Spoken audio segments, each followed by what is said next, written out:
Okay, Assalamualaikum warahmatullahi wabarakatuh. Kita sambung soalan kita, soalan yang ke-7. Okey, kita tengok di sini Raja menunjukkan karyotype seorang individu. Okey, kita tengok di sini. Okey, ada berapa semua? Ada 23 pasang. Ada 23 pasang. Okey, 23 pasang. Kita tengok kat sini. Ni lelaki ke perempuan? Kita nak tahu lelaki perempuan, kita tengok dekat kromosom seks. Ni kita panggil dia kromosom seks, kerana dia menentukan jantina. Okey, kat sini ada yang kecil kan, ada Y situ, maka ni adalah lelaki. Kita boleh juga buat BOY, boy. Y, boy mesti ada Y. Satu Y dia kecil. Okey, kita tengok situ soalannya. Antara berikut yang manakah menunjukkan bilangan kromosom dan gamet yang dihasilkan oleh individu itu? Okey, kita tengok. Dia nak kat sini adalah gamet. Gamet separuh. 46 bagi 2 jadinya 23. Dia bukan saja boleh tulis 46, dia boleh juga tulis dalam bentuk 44 campur X Y. Okey. So, untuk nak dapat untuk gamet, kita bahagi 2. Ini kita belah 2. So, 44 bagi 2 dapat 22 campur X. Satu lagi adalah 22 campur Y.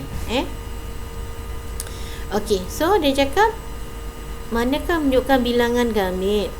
Bilangan kromosom dalam gamet. So, 22 campur Y lah. Sepatutnya ada 22 campur X, tapi kat sini tak ada, yang ada itu saja. Okey, 22 campur XY ni dia adalah gamet yang tidak normal. Gamet yang tidak normal. Bila dia bersenyawa dengan yang normal, dia akan dapat zigot yang tidak normal. Sebab selalunya adalah sindrom, sebab dia ada melibatkan kromosom. Okey, kita tengok pada soalan nombor 8. Sepasang suami isteri mempunyai rhesus RH yang berbeza. Anak pertama mereka ada rhesus positif. Kehamilan seterusnya mengalami keguguran. Tentukan faktor rhesus bagi ibu bapa dan fetus yang gugur. Ibu bapa dan fetus yang gugur. Dekat sepasang suami isteri mempunyai rhesus yang berbeza. Rhesus yang berbeza, tak sama. Okey. Anak pertama mereka adalah rhesus positif dan yang seterusnya keguguran. Yang keguguran. Okey, rhesus ni rhesus ni apa maksud rhesus ni? Ada satu lagi penentuan pada rhesus ni adalah antigen yang terdapat dalam sel darah merah, dekat membran sel darah merah. Dekat membran dia ni macam ada topi sikit. Kalau orang tu darah A, dia ada antigen A, dan kalau dia A positif, bermakna dia ada rhesus. Ada faktor rhesus, ada antigen rhesus. Tu maksudnya. So, kalau dia rhesus positif, maknanya A plus tu bermaksud dia ada antigen rhesus. Jika dia rhesus negatif, maknanya misal katalah dia darah A, maka dalam dia punya membran plasmanya ada antigen A saja, rhesusnya tak ada. Itu maksudnya. Sekarang sepasang suami isteri mempunyai rhesus yang berbeza. Rhesus berbeza, kita tengok kat sini. Ni bapa positif negatif. Yang ni rhesus positif negatif, semua berbeza. Dah betul lah jawapan ibu dengan bapa berbeza. Sekarang anak pertama dia rhesus positif. Anak pertama dia rhesus positif. Yang ada kesan sebenarnya adalah ibu, sebab ibu yang melahirkan anak. Rhesus dia mestilah sama. Kalau tak sama, dia akan menyebabkan gumpalan. Okey, kita tengok pertama. Okey, Bapa rhesus positif, mak rhesus negatif. Okey, berbeza. Kemudian anak yang gugur rhesus negatif. Tak mungkinlah sebab dia sama. Kalau sama dia tak gugur. Kita tengok pula yang B. Okey, anak bapa rhesus positif, mak rhesus negatif. Fetus yang gugur adalah positif. Ini tak sama. Untuk kehamilan berikutnya ini tak sama. Kalau yang kali pertama dia selamat. Sebab apa? Masa tu dia belum menghasilkan anti-rhesus. Ibu belum menghasilkan anti-rhesus. Tetapi semasa kelahiran anak yang pertama tu, ni ibu, ni anak. Masa dia putus tu, dia punya plasenta tu, sedikit darah anak yang mengandungi rhesus positif tu masuk ke dalam darah ibu. So ibu ni dia tak ada ni kan, anti rhesus, maka dia akan mengenal benda ni bahan asing, maka ibu akan hasilkan anti rhesus. Anti rhesus. So untuk kali yang kedua, mengandung yang kedua, jika rhesus positif, dia akan bergumpal. Okey, itulah jawapannya adalah B. Kenapa?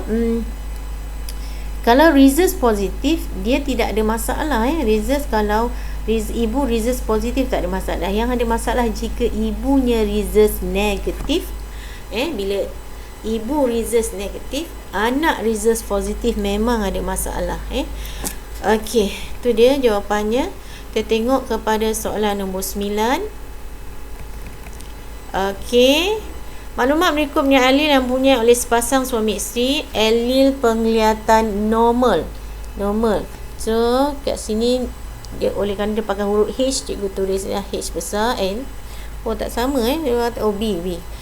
B adalah, dia tulis ni B adalah normal, B kecil adalah buta warna.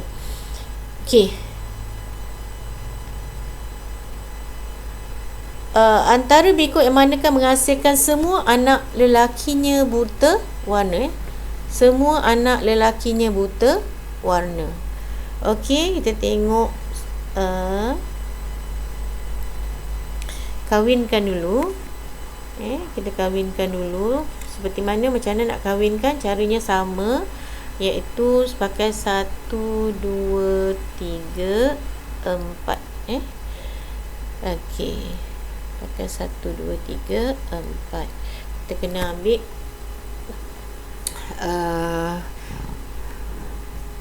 kita kena ambil soalan ni bawa tempat lain. Tak boleh lah.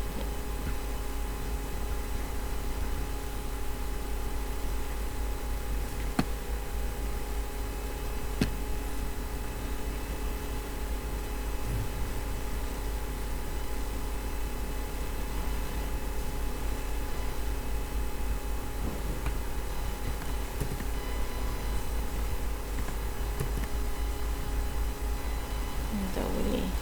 Sekejap macam mana nak buat?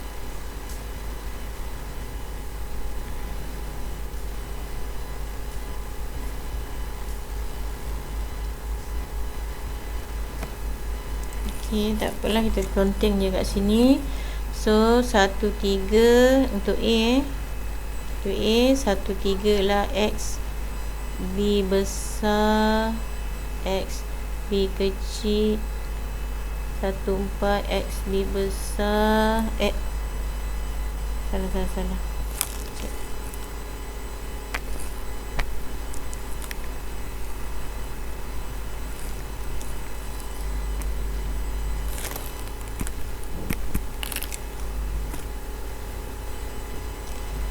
Okey, kita tengok anak lelaki je, maka kita ambil 2, 3 dengan 2, 4. Oleh kerana dia nak apa? Anak lelakinya buta warna. Okey, saya ambil 2, 3, 2, 4. Kenapa cikgu ambil 2, 3, 2, 4? Sebabnya boy, B-O-Y,